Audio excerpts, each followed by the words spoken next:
Hi అండి, నమస్తే. నేను మీ లక్ష్మి. అందరూ ఎలా ఉన్నారు? బాగున్నారు అనుకుంటున్నా.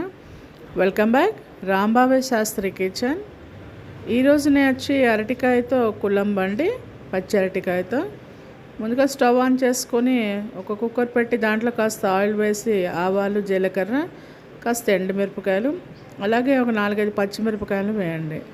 దాంట్లో ఒక కప్పు టమాటా, ఒక కప్పు ఆనియన్స్ని కూడా యాడ్ చేయండి.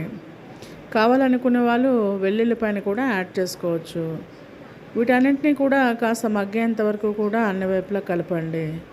దీంట్లో ఒక అరటికాయని పీల్ తీసి చిన్న చిన్న ముక్కలుగా కట్ చేసుకొని దీంట్లోకి యాడ్ చేసుకోండి. పండు అరటికాయ అయినా బాగానే ఉంటుంది.